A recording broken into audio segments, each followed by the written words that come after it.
नमस्कार दोस्तों, स्वागत है आप सभी का पाठशाला ट्री पर। दोस्तों आज के इस वीडियो में हम कवर करने वाले हैं नोबेल पुरस्कार को। और दोस्तों आप सभी को हम बेसिक से बताएंगे कि नोबेल पुरस्कार की शुरुआत कब हुई और किन किन क्षेत्रों में यह पुरस्कार दिया जाता है और इस बार किन किन लोगों को यह पुरस्कार दिया गया है। साथ में दोस्तों हम आपको यह भी बताएंगे इस वीडियो में कि अब तक कितने भारतीयों को यह पुरस्कार दिया गया है। और दोस्तों यह पूरा कंटेंट आप सभी को हमारे टेलीग्राम ग्रुप पाठशाला ट्री ऑफिशियल पर मिल जाएगा। आप सभी वीडियो देखने के बाद उस पूरे कंटेंट की रीडिंग एक बार ज़रूर लगाइएगा और आपको यह पूरा कंटेंट ईजिली याद हो जाएगा। तो चलिए दोस्तों वीडियो को शुरू करते हैं और देखते हैं नोबेल पुरस्कार विजेता 2020 को। दोस्तों पहले देखते हैं नोबेल पुरस्कार के बारे में कुछ बेसिक जानकारी। तो देखिए दोस्तों, नोबेल पुरस्कार नोबेल फाउंडेशन द्वारा स्वीडन के वैज्ञानिक अल्फ्रेड नोबेल की याद में वर्ष 1901 में शुरू किया गया था। और दोस्तों यह हर साल 10 दिसंबर को विभिन्न क्षेत्रों में उत्कृष्ट योगदान के लिए वितरित किया जाता है। देखिए दोस्तों, नोबेल पुरस्कार 6 श्रेणियों में दिया जाता है। और दोस्तों नोबेल पुरस्कार 2 देशों के द्वारा दिया जाता है। पहला है दोस्तों स्वीडन और दूसरा है नॉर्वे।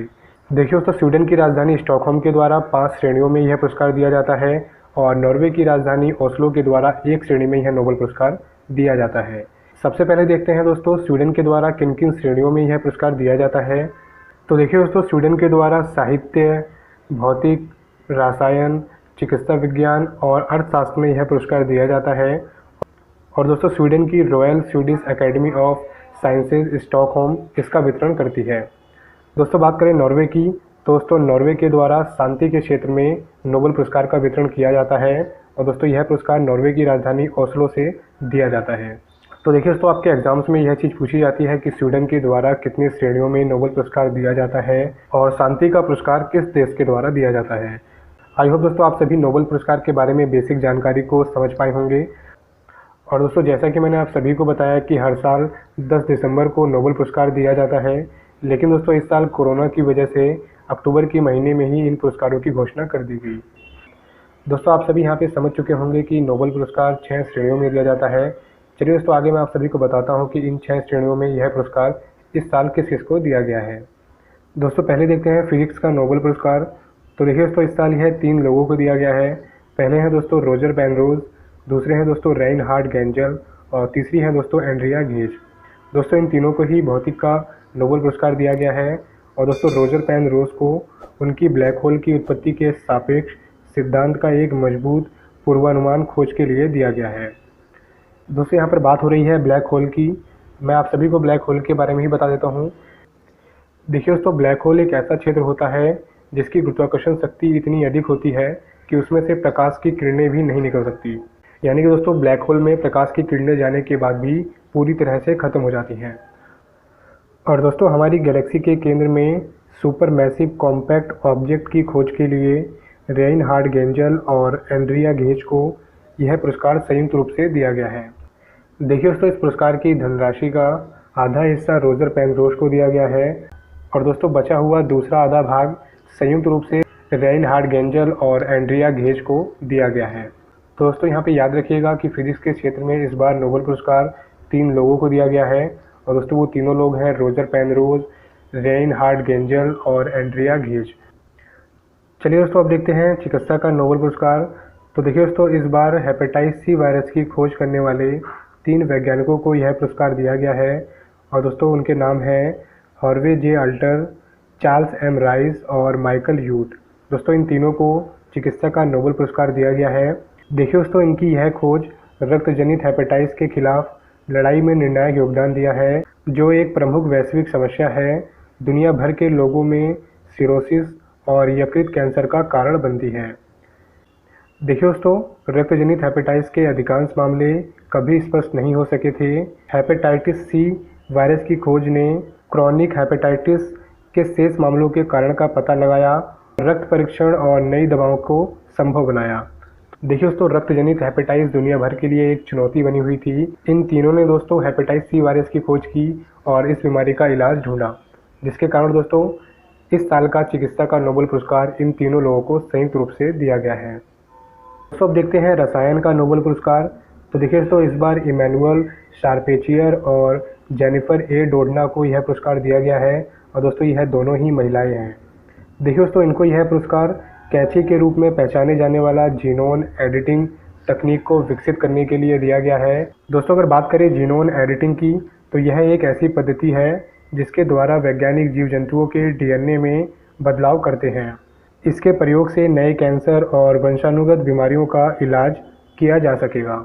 जैसा कि दोस्तों आप सभी ने देखा होगा कि बहुत सारी बीमारियां जानवरों और इंसानों में ऐसी होती हैं जो पीढ़ी दर पीढ़ी चलती आ रही होती हैं।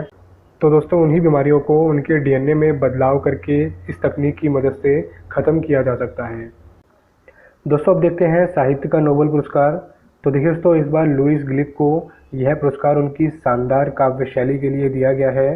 दोस्तों याद रखिएगा, साहित्य का नोबेल पुरस्कार लुईस ग्लिक को दिया गया है।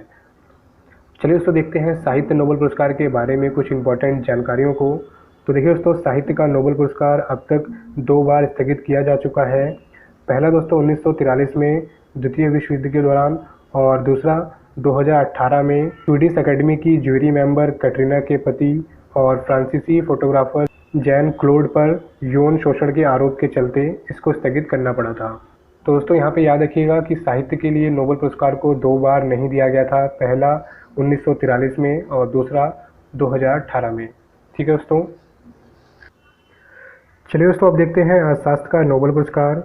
तो देखिए दोस्तों इस बार यह पॉल आर मिलग्रोम और रॉबर्ट बी विल्सन को दिया गया है।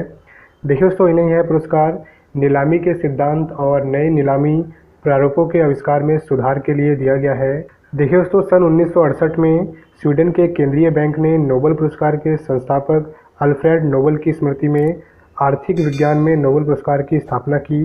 देखिए दोस्तों जैसे भारत में भारत का केंद्रीय बैंक भारतीय रिजर्व बैंक है, वैसे ही स्वीडन के केंद्रीय बैंक ने 1968 में अर्थशास्त्र के लिए नोबेल पुरस्कार की स्थापना की थी।